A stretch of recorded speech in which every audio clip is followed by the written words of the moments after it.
महाराष्ट्र सभी दादा और माँ को मेरा बोल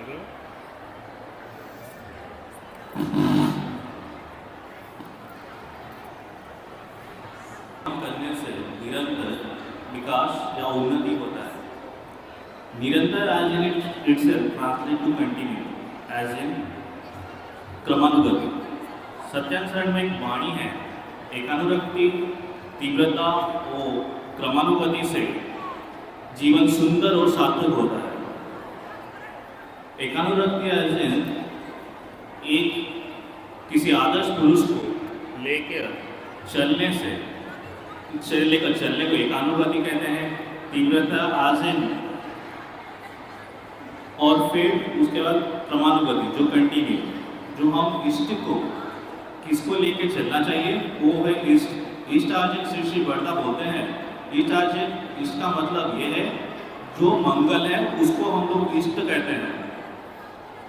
श्री श्री वर्ता बोलते हैं कि जो करने से खुद का मंगल होता है और परिवेश का मंगल होता है उसी को इष्ट कर्म कहते हैं। श्री श्री वर्ता आगे एग्जाम्पल देते हैं, बोलते हैं जो हर दिन डेली बेसिस पे हम लोग काम काज करते हैं वही है इष्ट कर्म। नहाना हो गया, खाना पीना हो गया, वही है डेली बेसिस पे इष्ट कर्म। श्री श्री वर्ता बोलते हैं अगर 2-3 दिन इसमें से कुछ भी हम लोग बंद करते हैं तो हमारा तबीयत या सेहत खराब हो जाता है। तो इसके अलावा इष्ट कर्म किसको कहते हैं? जो गुरु व आचार्य देव का निर्देश होता है करने के लिए। गुरु व आचार्य देव जो निर्देश करते हैं, बोलते हैं करने के लिए, वही है इष्ट कर्म। फिलहाल के लिए जो वर्तमान आचार्य है वो बोल रहे हैं, निर्देश किए हैं कि डीपी वर्क्स करने के लिए महाराष्ट्र ऑल ओवर इंडिया हर जगह पे हम लोग को डीपी वर्क्स करने के लिए बहुत से देवगढ़ से गुरु भाई भेजते हैं। लोकल गुरु भाई लोगों को प्रोत्साहित करते हैं कि वो हर एक एरिया में जाके गुरु भाई से मिल के आइए, बातचीत करके आइए। जितना हो सके जो अनट्रेसेबल एरियाज है जहाँ पे गुरु भाई दादा माँ लोग नहीं पहुँच पाते हैं वो एरियाज में जाके डीपी वर्क्स करने के लिए बोलते हैं। डीपी वर्क्स के बारे में ऑलरेडी दादा और माँ लोग बहुत कुछ बोल चुके हैं, मैं ज़्यादा उसके बारे में बोलूँगा नहीं। बट जो इष्ट कर्म है, इष्ट कर्म कैसे किया होता है और फिर उससे क्या उन्नति होता है उसके बारे में डिस्कस करते हैं। भगवान श्री कृष्ण और उनके भाई जब बचपन में जब ऋषि संदीपानी से शिक्षा लेते थे, बहुत दिन तक शिक्षा लेने के बाद जब खत्म हुआ उनका शिक्षा, वो अपने गुरु से पूछते हैं कि कुछ ही शब्द में बताइए हमें क्या करना चाहिए। वो बोलते हैं कि अच्युत भव। वो श्री कृष्ण जी से बोलते हैं कि अच्युत भव। अच्युत भव का मतलब है जो काम करते रह रहे हो वो कंटिन्यू करते रहो, विच्युत मत होना। वही है इष्ट कर्म जो कंटिन्यूसली हम लोग करते जा रहे हैं। क्रमानुगति, ठाकुर जी का जो सत्यांशरण का वाणी है क्रमानुगति के बारे में, वही है अच्युत भव। इष्ट कर्म में बहुत सारे बाधाएं आते हैं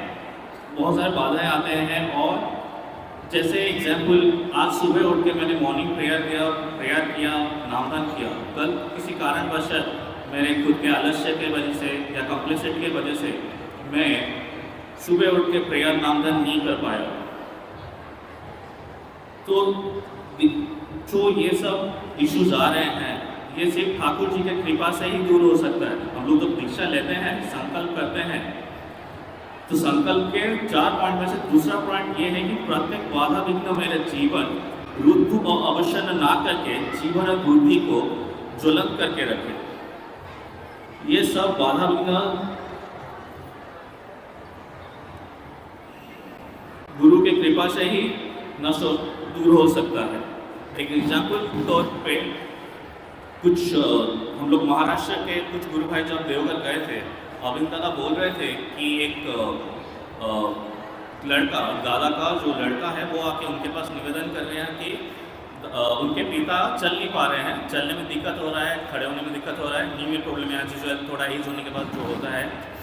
तो अभिनंदन ने कहा कि उनको बोलो डीपी वॉश करने के लिए। वो फिर से पूछते हैं क्या दादा वो तो चल नहीं पा रहे हैं, खड़े होने में तकलीफ हो रहा है। तो अभिन दादा फिर से बोलते हैं डीपी वॉश करने के लिए। तो उनको जैसे समझा, वो आके उनके पापा को बोले कि दादा बोले डीपी वॉश करने के लिए।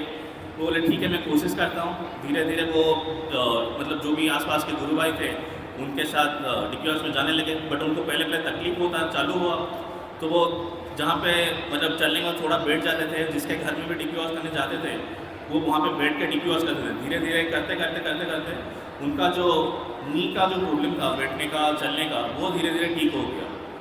यही है उनका जब आशीर्वाद होता है, ठाकुर जी का जब आशीर्वाद होता है, जितना भी कष्ट हो, अगर हम लोग जाजन के कार्य में या डीपी वॉश के कार्य में जाएंगे, वो कैसे ना कैसे करके उनके कृपा से दूर हो जाता है। ऐसे ही एक दादा थे हीरालाल चक्रवर्ती दा, जब ठाकुर जी हिमायतपुर में थे तब वो कोलकाता में पढ़ाई कर रहे थे। उस टाइम पे वो दीक्षा भी नहीं लेते, तो उनको पढ़ाई करने के बाद जॉब वहाँ पे नौकरी करने लगे कोलकाता में। बट नौकरी करने के कुछ साल बाद उनका तबीयत धीरे धीरे खराब होने लगा। खराब आज इतना खराब हुआ कि चलने फिरने में उनको दिक्कत हुआ, बात करने में दिक्कत हुआ, और फिर धीरे धीरे उनका नौकरी भी छूट गया। वो नौकरी में उनके एक दोस्त थे, उन्होंने कहा कि आप एक काम कीजिए, ठाकुर जी का दीक्षा लीजिए और उनसे प्रार्थना कीजिए कि तबीयत ठीक हो जाए। तो उनको तो विश्वास नहीं हुआ, तो उन्होंने सुना नहीं, ऐसे ही रुक गए। लेकिन उनका माँ उनको फोर्स की कि नहीं तुम ठाकुर जी का दीक्षा ले लो, ठाकुर जी का दीक्षा लो और आगे देखते हैं क्या होगा। वो ठाकुर जी का दीक्षा लेने के बाद कुछ दिन बीत गए, फिर उनको चलने में इतना दिक्कत हो रहा था, उनको सहायक लग रहा था चलने फिरने के लिए।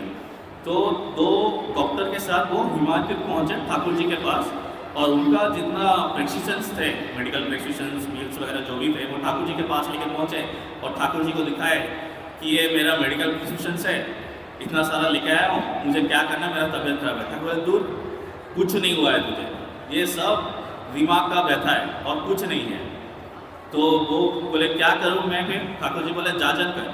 जाजन मैं तो चल फिर नहीं पाता हूँ, जाजन कैसे करूँगा? दादा बोले कि जो घर के बाहर जो बैठने के लिए होता है छोटा सा सीढ़ी जैसा, वहाँ पे बैठ, रास्ते में जो भी जा रहा है उसको बुला के ठाकुर जी के बारे में जाजन कर। पेड़ पौधे दरवाजा जिसको भी उसे ठाकुर जी के बारे में बोलना चालू कर। वो धीरे धीरे धीरे धीरे ठाकुर जी के बारे में जब बोलना चालू किए तो धीरे धीरे उनका जो शरीर खराब होता था वो धीरे धीरे ठीक होने लगा। यही है ठाकुर जी की दया। हम लोग कोशिश करेंगे जितना अभी जो निर्देश है आचार्य देव का, जो अभी वर्तमान आचार्य देव का जो निर्देश है डीपी वॉक्स, कैसे भी करके सारे एरिया में पहुंचने के लिए जैसे भी कर, महाराष्ट्र एज इन बहुत बड़ा एरिया है, एज इन 50,000 प्लस डेटा है। हम लोग गुरु भाई हैं जो लोग ने दीक्षा लिया है, हम लोग कोशिश करेंगे ज़्यादा से ज़्यादा एरिया पहुंचने के लिए। बहुत सारे गुरु भाई हैं जो बहुत सालों से दीक्षा लेके ईष्टव्रत भी कंटिन्यू कर रहे हैं। ऐसे ऐसे एरियाज भी विजिट हुआ है जहाँ पे ईष्टव्रत भी कंटिन्यू कर रहे हैं, बट वहाँ पे कोई गुरु भाई या दादा पहुँच नहीं पाए हैं। जो हम लोग उस एरिया में जाते हैं, उनसे बातचीत होता है, वो बहुत खुश होते हैं कि हाँ हमारे लिए कोई तो आया है। आचार्य देव ने खुद कहा कि वहाँ पे पहुँचने के बाद आप ये बोलिए कि आचार्य देव ने भेजा है। तो हम लोग वही जाजन करते हैं कि आचार्य देव ने आपसे पूछने के लिए बोला कि आप कैसे हो, आपका तबीयत कैसा है, आपके घर में कैसे क्या रहते हैं। वही सब डिस्कस करने के लिए जब हम किसी में घर के जाके पहुँचते हैं, वही डिस्कस करते हैं कि दादा आप कैसे हो, क्या है। वही है, हम लोग कोशिश करेंगे जितना भी हो सके इष्ट काम करने के लिए, उससे जितना भी बाधा विघ्न हो हमारा दूर हो जाएगा। इतना कह के मैं सबको जरूर बोलता हूँ।